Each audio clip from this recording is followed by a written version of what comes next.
Hey, everybody, and welcome back to this edition of the Citizen Sports Weekly. I'm Robert Harding, joined by Justin Ritzel, the third man in our fantastic trio or terrible trio, depending on how you view this show. Chris Shira, under the weather today.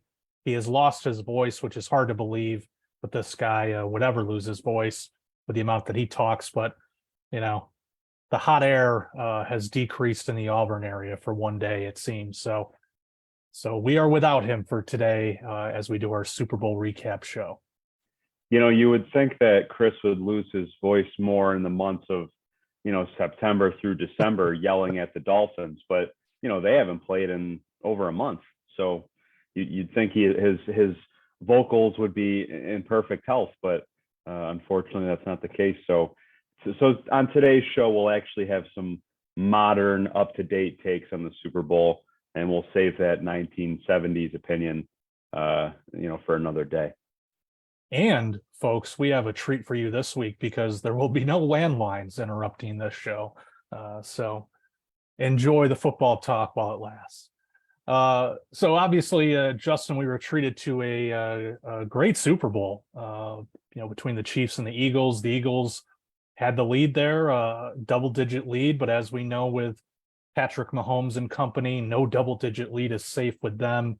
They came roaring back in the second half and won Andy Reid and Patrick Mahomes' second Super Bowl, the third Super Bowl for the Chiefs in franchise history. But, what were your big takeaways from the game? A lot to talk about, but, what's your main takeaway from what we saw and obviously how things played out and obviously the final outcome?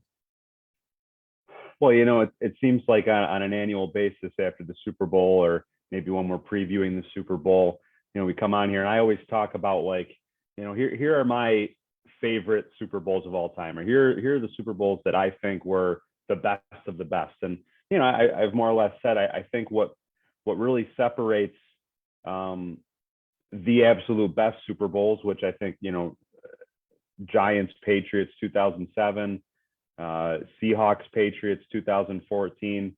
When you're talking like the modern era Super Bowls or ones within the last couple decades, it's that, for one, obviously this is point number one. It's got to be a great game. It's got to be competitive. The score needs to be, field goal or within a touchdown. You need that. Otherwise, don't talk to me. Second thing is, I think there needs to be some sort of like history on the line. So I always say, I love the 2014 Super Bowl. I think that was Super Bowl 49, because obviously you have this Patriots team that was a historic 2000s team, but hadn't won in 10 years. And then you have the Seahawks going back, trying to go back to back. So history's sake, that was a big game.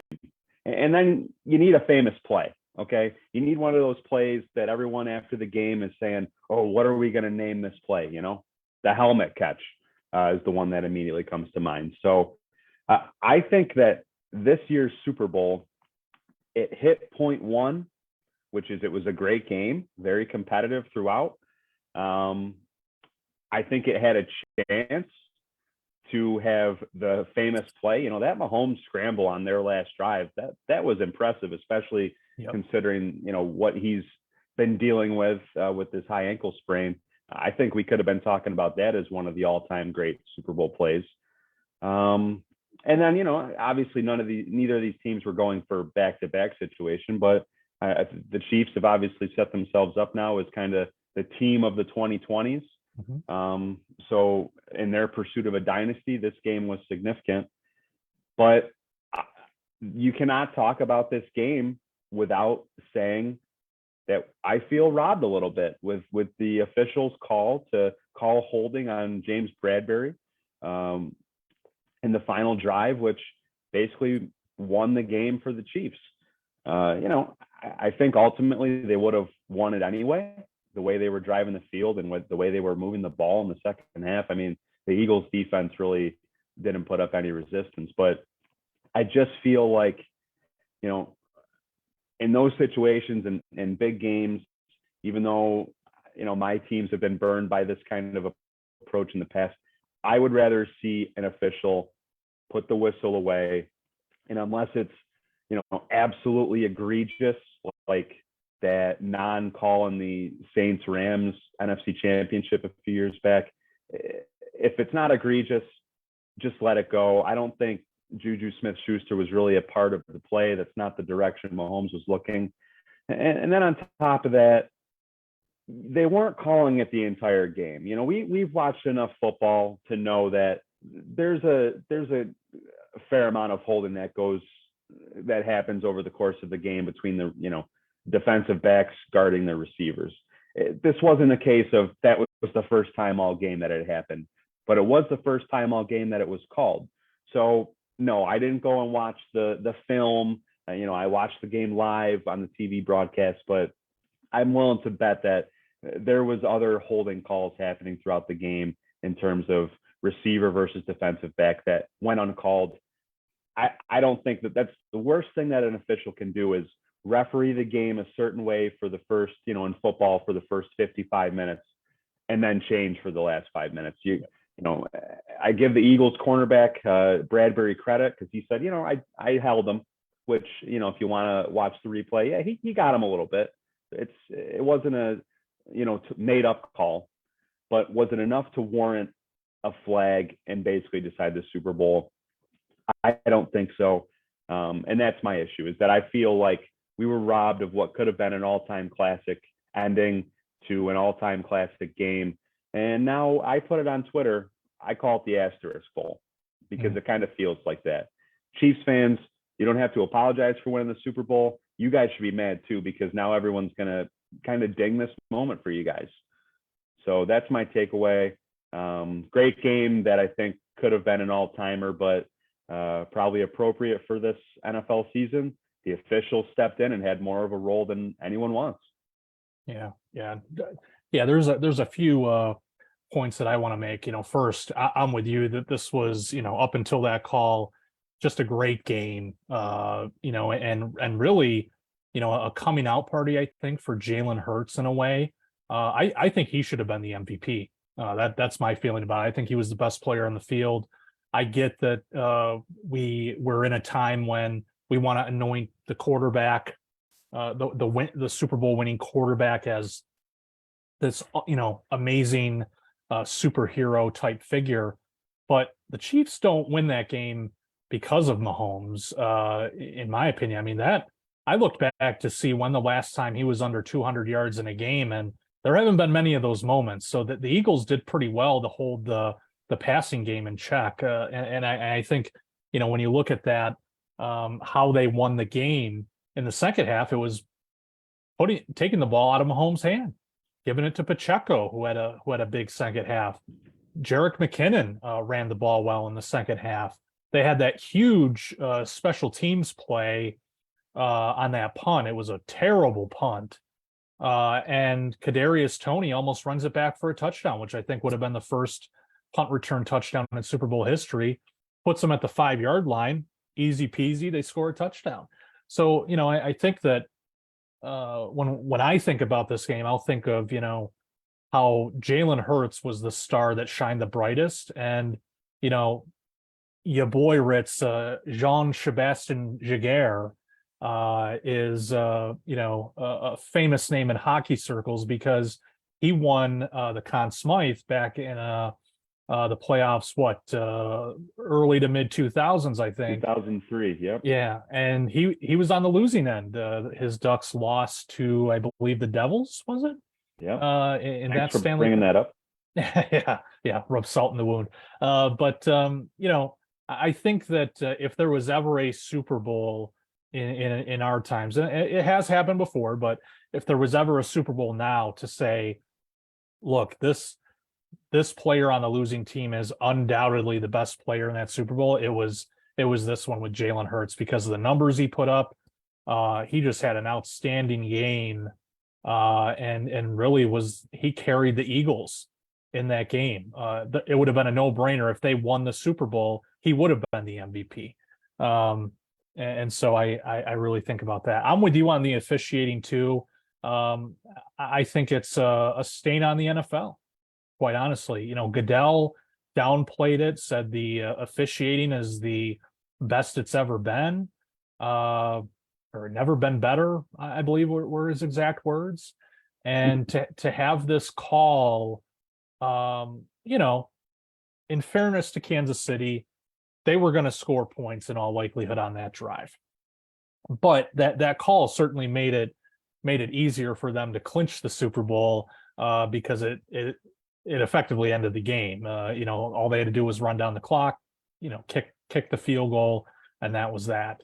You know, I agree with what you said, is that if you're calling the game a certain way, and I've heard some former players who are analysts make the same point. If you're calling the game a certain way, and then in that moment you decide, oh, now we're going to throw the flag, that's, I think, what a lot of people have a problem with, is that, okay, if you're calling this consistently throughout the game, and there were plenty of replays where we saw, I think there was one involving Juju, as a matter of fact, earlier in the game, you know, a little bit of a hold there, could have been called defensive holding. They didn't call it. And so later in the game, when it happens, then they call it. And so I think, you know, I'm with you there, that especially in that moment, you're not robbing the Chiefs of anything. You know, they're going to score points in all likelihood. They're going to boot a field goal. But, you know, to take it basically out of the Eagles' hands at that point, I'm not sure is the right play. I get that the rule is the rule, but there's also something to be said for how the referees approach those calls, and whether or not they're going to call them consistently during the game. And when they're not, I think you have to look at that call in a different light than just what some people are, which is like, oh, well, he broke the rules. That was that, you know, no asterisk, no whatever needed. You know, it is what it is. He shouldn't have broken the rule.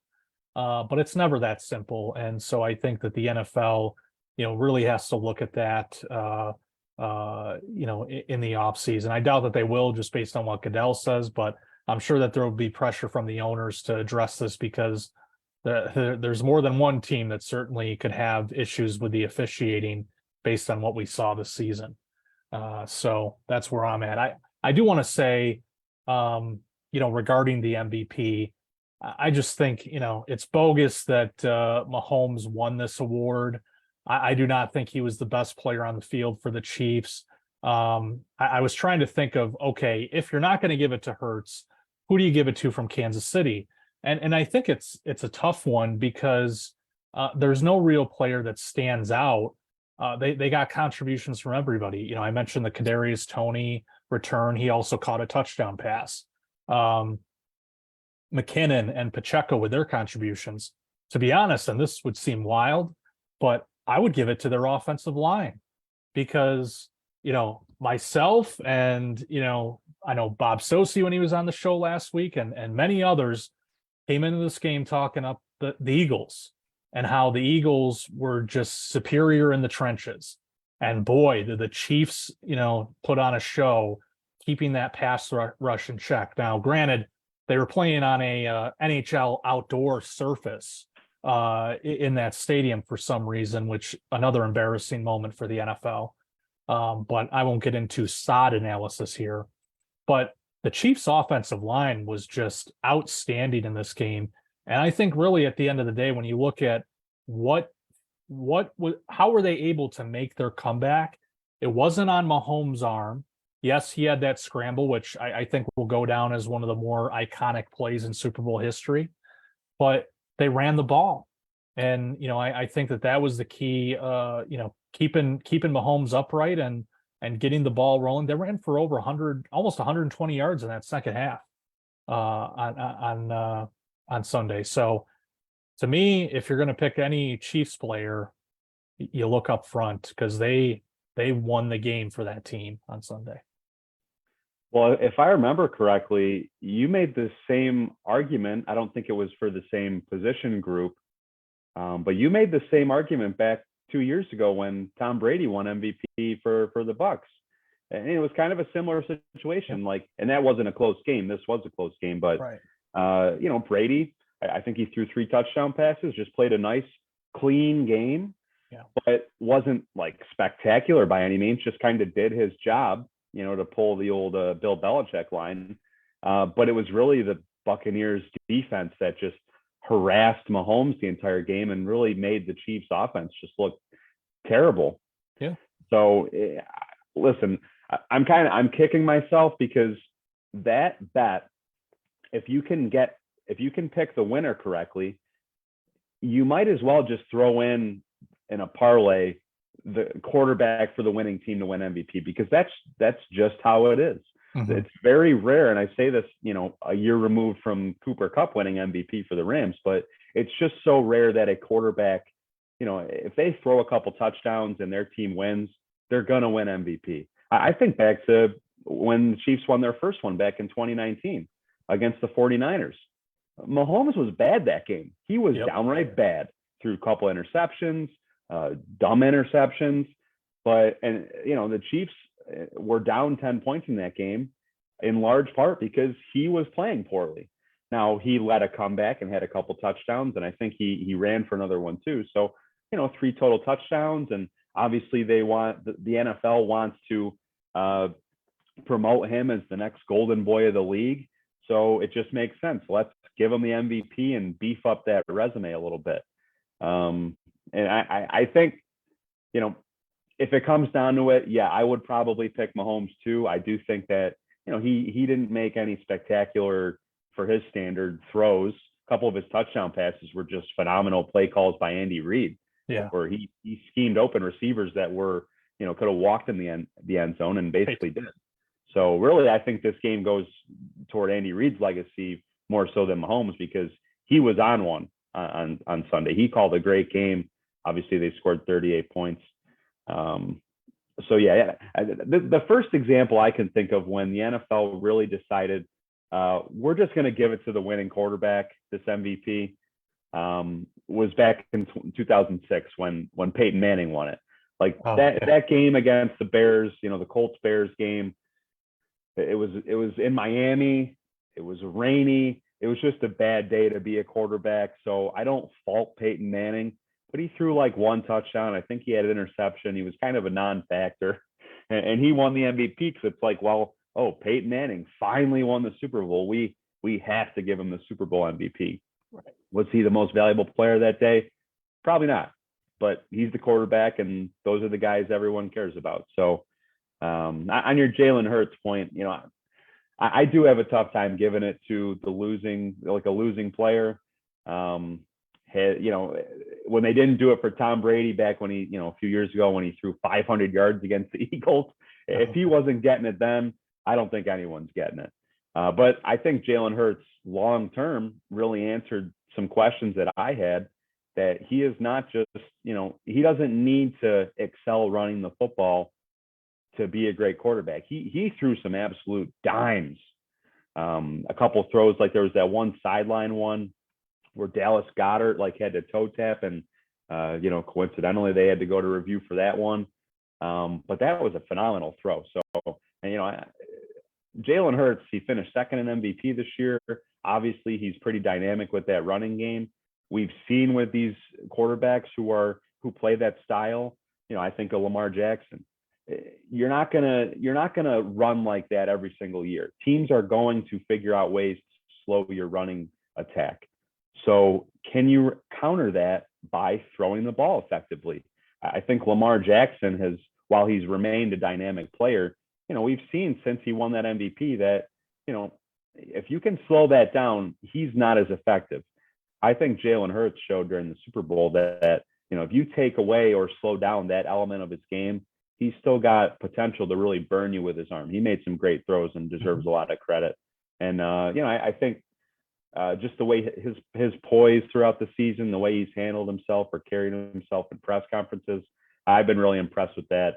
I think he's the kind of leader that you want your quarterback to be. And I think the Eagles found a good one.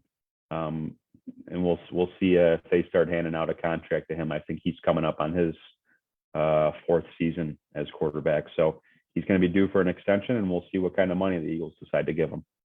Yeah. So let's expand on the NFL officiating point because we already touched on this with the holding call, but there were some interesting reviews in that Super Bowl as well. We think of the Devonta Smith catch as probably the outside of the holding call, the most consequential because when you think about what happened on that drive, I think it was 2 plays later, the Chiefs score a fumble recovery for a touchdown, and that really set the table for them to erase that deficit because at the time the Eagles were up 21-7. Hurts throws the ball to Smith for that on that deep pass, and so they were, if that's ruled complete, that is a major moment in the game because then I think they would have been in the red zone, with the potential to score at least 3, if not more points, to pad their lead. And of course, in that situation, unlikely that the Chiefs get a defensive score there. So, with that, and basically with everything that we've seen this season, what do you think that, just, and also when you factor in what Goodell said, do you expect anything to change with NFL officiating? And if so, what should that be? What should it look like going forward? As this league deals with, so many issues, whether it's replay or some of these controversial rules. Yeah, there's really two sides of the coin here, and you mentioned it's not just the competence of the officials and them interpreting the rule book correctly, but it is the replay system and how the NFL supports the referees when there is a bang bang call that could go either way. And I think that they've taken some positive steps with the replay stuff, with the expedited review, and you're not forcing coaches to waste challenges. I've always said, and this is for football or hockey, which now has coaches challenges, it's not the coach's job to officiate the game. So I can't stand challenges. I'm a little more accepting of it in football because it's been around longer, but that's my issue. Is it's the official's job to ref the game. So let's not make these game-changing decisions a coach's call. So some people have said, let's as kind of part of this expedited review process, let's just have a sky judge so that way when there's like an obvious call that was missed, there's someone upstairs who can just phone down to the refs really quick and just say, hey, like, take a look at this. I think you guys really missed something egregious here. I don't want to get into a situation where we're reviewing ticky-tack stuff. Some people have suggested, should we review holding penalties and stuff? I think that's a bridge too far. I don't want to slow down games, and there's nothing that drives me more nuts in professional sports than these reviews that take 3 to 5 minutes, and it's just like, all right, come on, like, let's move this process along quicker. Now, as far as the officials, as much as I bash them kind of in my opening answer, we have to recognize that they have a very tough job because the NFL's rule book does them no favors. You look at the rule book and how you're supposed to interpret what is a catch. It's very convoluted, complicated, and you can understand why these calls are so, it seems like you get a call one way in one game, and then the same play happens in another game and it's interpreted differently. In my opinion, I would do away with the control the ball through the ground, part of the rule, because, and I think it's more clear cut where you just say, hey, you have possession of the ball. That's pretty easy to determine when a player has possession. You have possession 2 feet down. And then, if you want to include the attempts to make a football move as part of that too, I'm okay with that. But I think we've seen a lot of issues twice with Devonta Smith in the last 2-3 weeks, is that you make these sideline catches and you're falling out of bounds, and it's 3-4 steps after first gaining possession, but the ball bobbles a little bit when it goes to the ground, and suddenly it's incomplete. Or in the case of the Super Bowl, which I'm not sure that ball actually did touch the ground. I think it just moved in his hands, in my opinion. But you're getting two different calls on really the same play. So I would just do away with that. I hate the going to the ground rule, even though it benefited my Green Bay Packers once upon a time, which I will add to Cowboys fans. That was called correctly. It was not a catch based on the rules, but I would get rid of that. It's one of the most frustrating things in sports is we're still having this conversation 10 years after it was really controversial is what is a catch? I'm sorry, 10 years is too long to be having the same argument. The NFL needs to do with the catch the same thing it needs to do with a lot of its rule book, which is simplify and get rid of rules and make life easier on their officials because they have a tough job. Yeah. No, I agree with you. I think that one of the big problems with officiating isn't even the officiating itself, although there's certainly some bums out there, no question. And I thought, Carl Cheffers is one of the more respected NFL officials. So I thought, he called the fine Super Bowl. I think, the rules didn't help in some of those moments. The catch rule is the biggest one, and you outlined the many reasons why. I'm with you that they really need to figure out a way to simplify that because it's just for the officials, you're adding way too many layers to whether or not something's a catch, especially on those sideline plays when you're basically just making the catch. There's no way for you to make a real football move. So then you add in the element of like, oh, well, you have to survive the ground. Well, how relevant is that in that situation? I mean, there have been moments where you'll see receivers that catch the ball, they have 2 feet in, they bring the ball in, and they clearly have it as a catch, but as soon as they hit the ground, the ball comes out, and the NFL says that's not a catch. That makes 0 sense. And so I think you have to subtract that component from it, and I think that will help make it simpler for the officials to make that call because if you're out throwing the football with a friend or whatever and you're catching the ball, there's no you're playing catch. I mean, we all know what catching is. So to make it more complicated and say, oh well, you need this, and this for it to count as a catch in the NFL. Come on, guys. Let's not overthink this. But I also think too, I did want to address this talk of full-time officials because I could see in some ways how that might work, but you would have to pay them pretty well to do that when you consider that a lot of these guys that do this job, to them, this is a part-time job.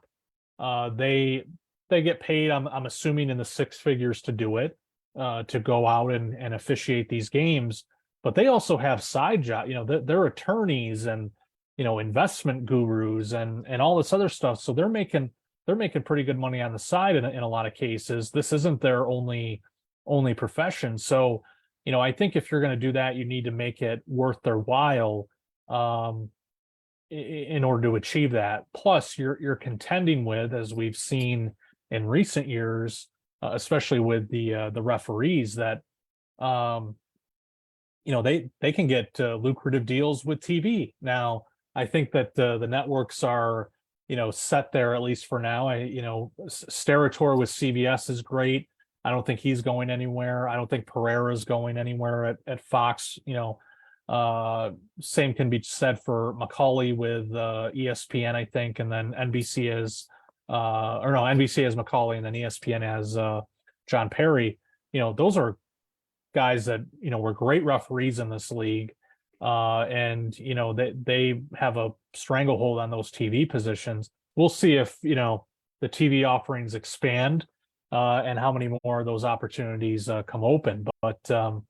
Again, I think if you want to keep the referees and the officials as a whole, these crews in the game and doing this, I think the financial piece needs to be there, whether you do full time or not.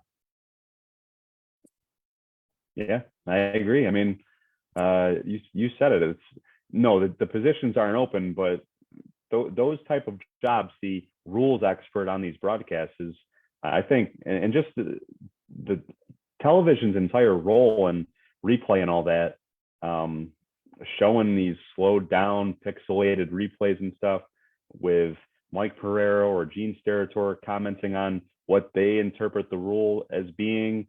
I don't think that's been beneficial to the NFL. I think, when it first started, it was probably, a nice little gimmick.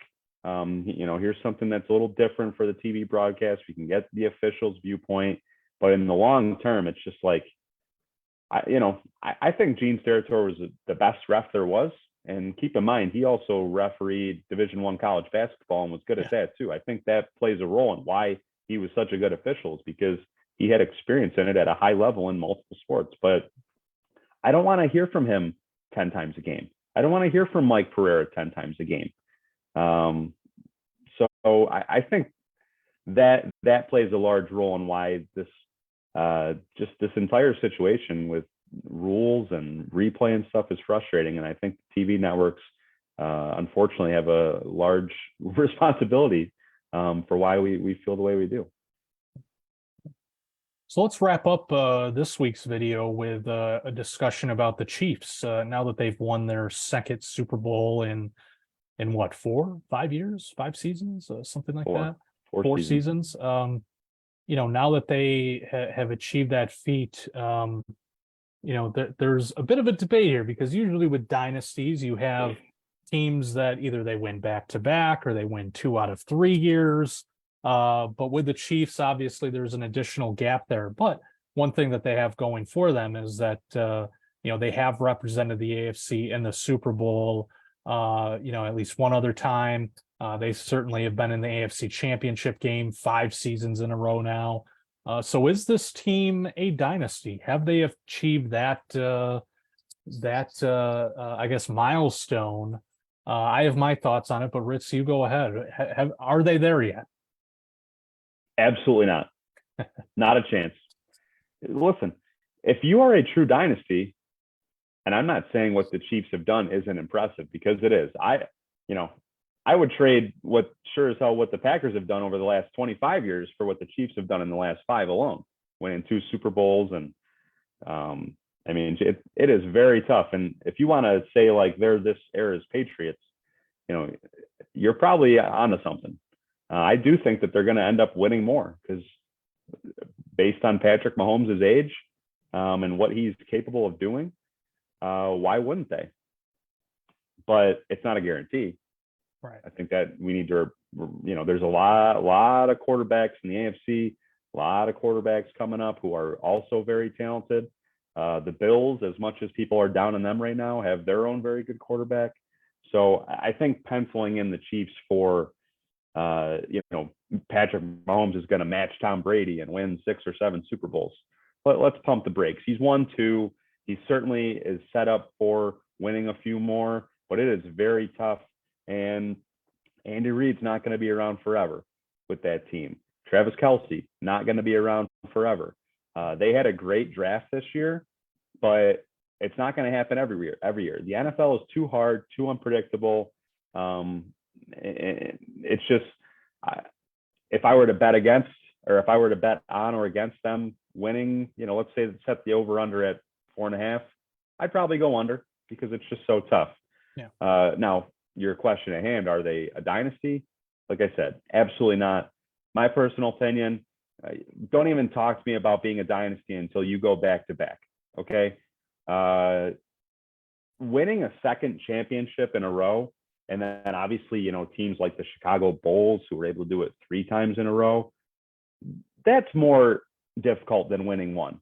Like, coming back when you not only have the target on your back from everyone else in the league, but the amount of guys who, because of the success of the team and individual success that got you to the Super Bowl, it's very tough to keep a group together. A lot of guys want to go get paid, and the NFL is not set up for sustained success.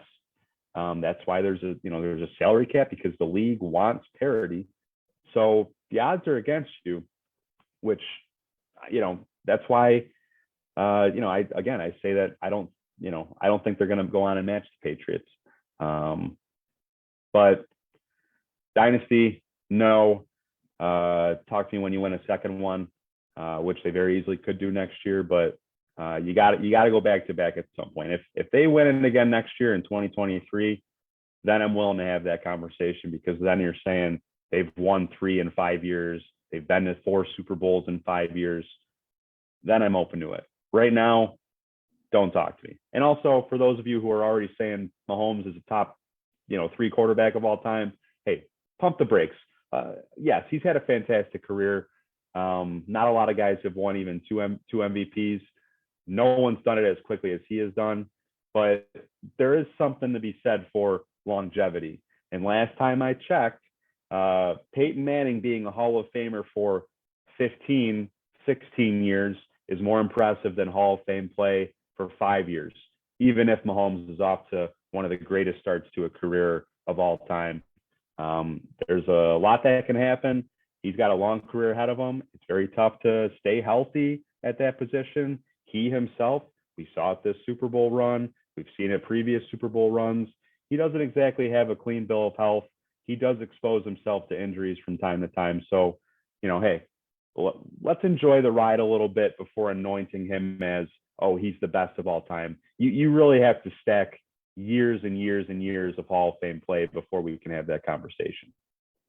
Yeah, no, I agree on that. On the dynasty thing, I'm with you that, you have to put together, at least a couple Super Bowl wins in a row before you can even enter that conversation. I think, obviously the Patriots were able to achieve that. They're the last team to achieve that. And, they are definitely a dynasty. But with the Chiefs, look, I think that, I remember some interviews that Tom Brady's done, and he talks about, the Super Bowl, especially the undefeated season, how much that stays with them, the lost Super Bowl. I think, down the line, the Chiefs may talk about that AFC Championship loss at home to the Bengals, last season, because if you look at how that Super Bowl played out, the Chiefs, certainly were a good enough team to walk into LA and beat the Rams in that Super Bowl. So we could have been talking about them winning back-to-back this year, but obviously that didn't play out because they in the AFC title game last year, and so here we are. But I think to your point, I think it's harder than ever to be a dynasty in the NFL. The Patriots, certainly they thrived, but now we're into this era, especially with the quality of the quarterbacks available, and how quickly they're developing. You look at a team like the Eagles, and you look at some of these other teams that have quarterbacks on rookie deals and are able to compete for championships. I think that that's really going to be a threat to their status as a dynasty going forward. Is, what's the next team? If it's not the Eagles in a couple of years, because Hurts will be on his first big contract, presumably, who could it be? So I think those are the teams to watch going forward, because they can invest in some other pieces, have a good quarterback there, but you're paying them on a rookie deal, and then you can bring some other studs in to fill in the gaps elsewhere and compete for that title. I think that's going to be an interesting part of the equation going forward. And as we know, that there's never a sure thing in the NFL. I remember Pat McAfee talking on his show about he went to a Super Bowl in his rookie year with the Colts, and he thought, oh, this is where we're at in the NFL, huh? We're that good, and I'll be back here for sure. And of course, he never did get to play in the Super Bowl again. And that's the reality, is that nothing is guaranteed. There's a lot of different factors that have to go your way. There's certainly some luck involved. But the level of sustained success certainly puts the Chiefs in a great position to do it. But they haven't done it quite yet. And I'm with you on the Mahomes quarterback discussion. I think he's certainly positioning himself to be one of the greats down the line. but boy, that dog's really going at you there. Milo making his weekly Citizen Sports Weekly appearance. So Yeah, he's he's got to check in with his fans, I guess. gonna demand royalties soon. But yeah, I mean, I think it's too early to put him, on the Mount Rushmore, so to speak. I think you've got guys, we saw the retirement of one, or at least we think he's retired, Tom Brady. Yeah, that's a guy that you look back on his career and say, okay, yeah, he belongs in that class, and established himself, I think, especially as he amassed Super Bowl wins and, statistical achievements, as it got into his double digit years, it's like, okay, yeah, this guy belongs in that conversation. With Mahomes, he certainly has set him up well, but let's not forget Eli Manning won 2 Super Bowls. So, let's see what Roethlisberger. Ben Roethlisberger won 2 Super Bowls, so, Russell Wilson almost won 2 Super Bowls. I mean, so it's something where, yes, great achievement, no doubt about it, but to get that third, fourth, fifth, whatever it might be, it's going to be a challenge. I mean, just look at, I remember after the first one, we were having a similar conversation on this video, I think, because a lot of people said, oh, here it goes. The Chiefs are gonna run the table. They're gonna win 7, 8 Super Bowls. And here we are, 4 years later, and we're talking about their second Super Bowl. So that's just the way it works. The NFL, it's a competitive league. The salary cap helps. The rookie contracts help. And that's why, so many teams, especially in that AFC, and it's not going to change next year. The AFC is going to be competitive again, especially if some of those free agent quarterbacks, a certain one in particular, changes conferences.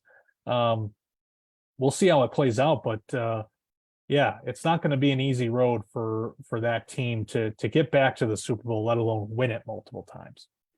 Keep in mind, there hasn't been a repeat Super Bowl winner since the 03-04 Patriots. So this will be 20 years without having a team had done that. So it's hard to do. There was a few teams that I think had their chances. Obviously, the 2010s Patriots basically went every other year winning a Super Bowl there. Didn't go back to back, so that's why I wouldn't say the 2010 Patriots are a dynasty. They didn't go back to back. Seahawks had their chance.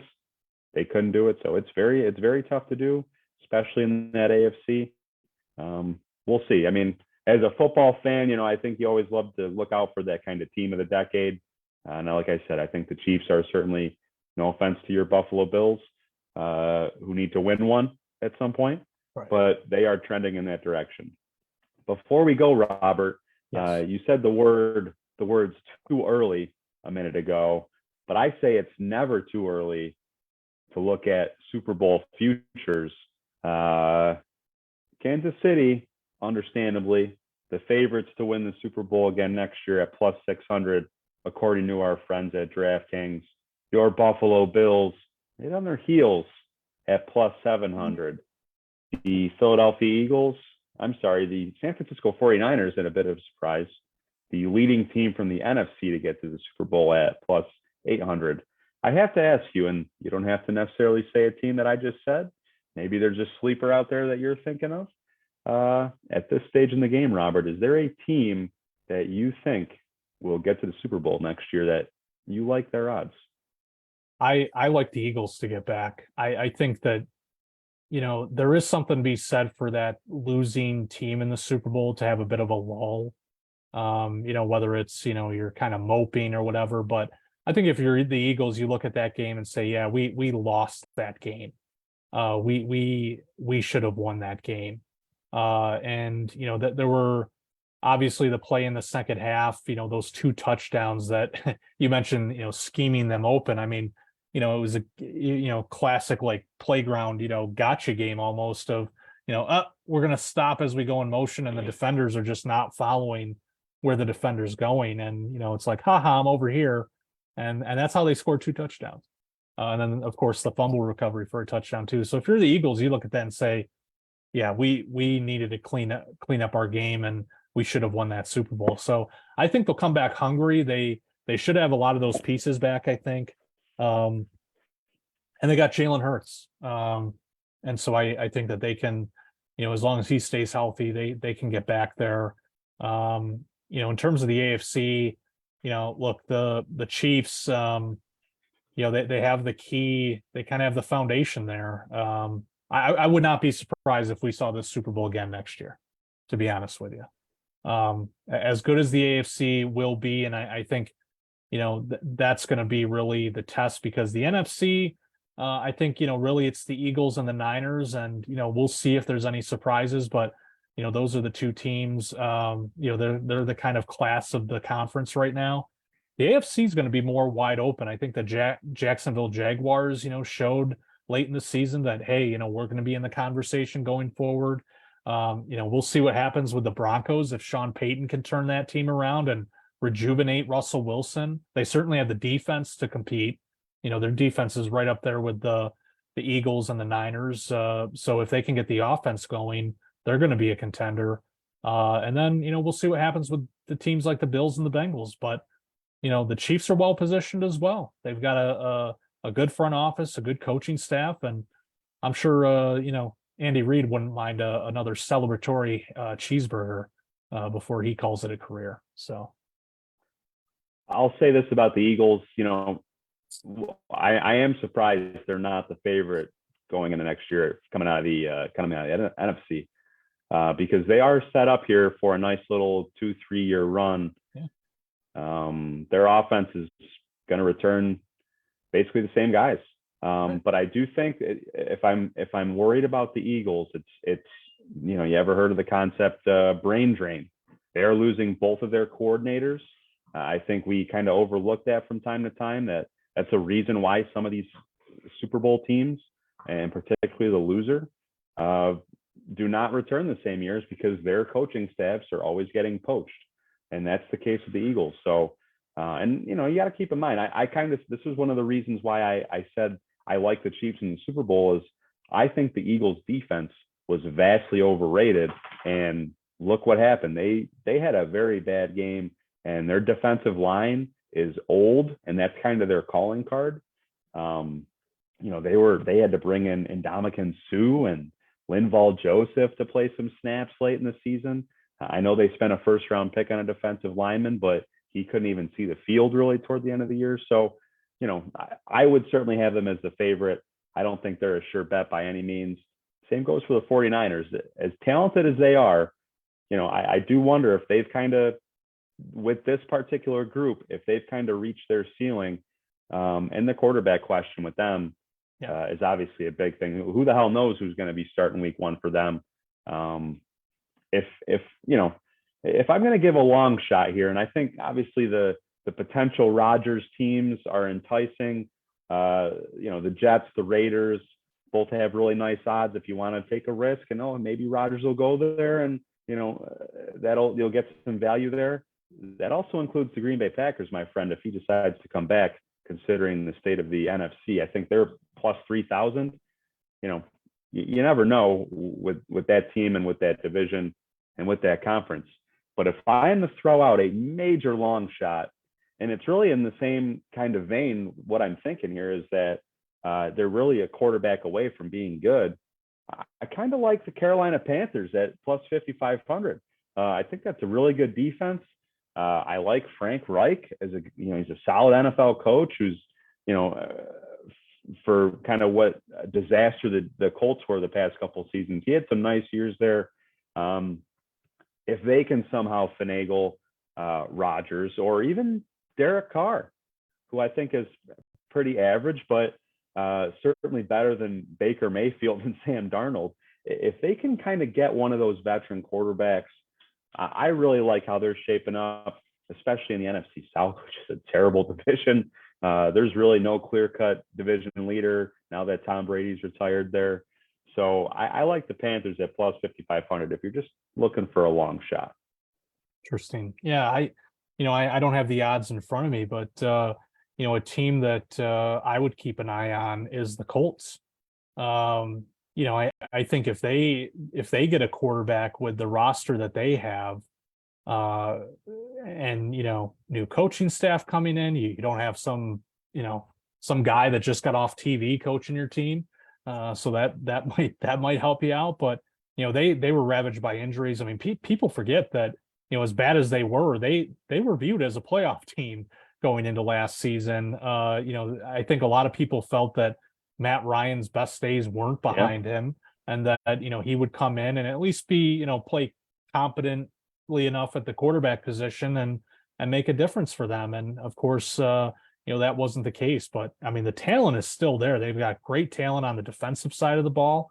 I mean, this is a team that beat the Colts beat the Chiefs rather last season. So you can't sleep on this team. I don't think. I think that if they get it all together, and get some of these players healed up, and they're able to go on a run, they could be in the conversation come January for sure.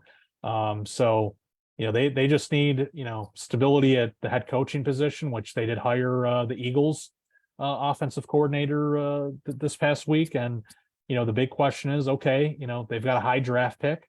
Who do they get to play quarterback? Because if it's not this year with the Colts, then I could see them being in contention in years to come, if they solve that quarterback question, because that's really been kind of the knock on that team, is that for all the talent they have at all the other positions, they just don't have it at quarterback. For whatever reason, Carson Wentz didn't pan out there. Matt Ryan didn't work out. They had Phillip Rivers play his last season there. So this is a team that since Andrew Luck, they've been really searching for that franchise quarterback. And I think in the draft, they may get their answer. We'll see. So you all set, Ritz? Anything else you want to add? Sounds good to me. I maybe I'll retreat into a 4-day darkness here now that football's over. And for me, I mean, my favorite teams. It's setting up to be a long summer. We'll just say the fact that the Los Angeles Angels, my favorite baseball team. Yes, I know, being a Rochester, New York, native son, that may surprise some people, but I am an Angels fan. I'm sitting here counting the days until Ohtani gets traded or signs with another team, and just not looking forward to it. Summer's a really humbling time for me because all that's going on is baseball, and my favorite team hasn't made the playoffs in getting on 10 years. So longest drought in baseball. And I don't know if you heard this, Robert, but baseball has actually added like three playoff teams since the last time the Angels made it. So yeah, that's a tough pill to swallow. And right. Yeah, I'm gonna miss football. Even the amount of Sundays I spend pounding my fist on the coffee table because I'm mad about something that happened or whatever. It's a huge void not being able to watch it and then talk about it. Yeah. No, it's we're getting that time of year. I mean, we'll keep going with the sports video here. I'm sure we'll talk about the NFL, when warranted around the draft and what off-season moves are made. But yeah, we've got some other sports to talk about. Obviously, baseball's getting started with spring training. We've got the NBA and NHL getting into the last third or quarter of their regular seasons, depending on how you want to look at it. So lots to talk about, but we'll keep it going. Last year we took kind of a break, but this year, one of us figured our lives out. So, we'll be able to keep this video going on a weekly basis. So Shira will be back next week. He'll take back the hosting duties, I'm sure, with his rejuvenated voice. Until then, thanks for watching us during the NFL season. Oh, and congratulations to Shira. He did win the NFL Pick 4. There's a trophy on the way for him. So hope he enjoys that. But we'll be back next week with another episode of the Sports Weekly.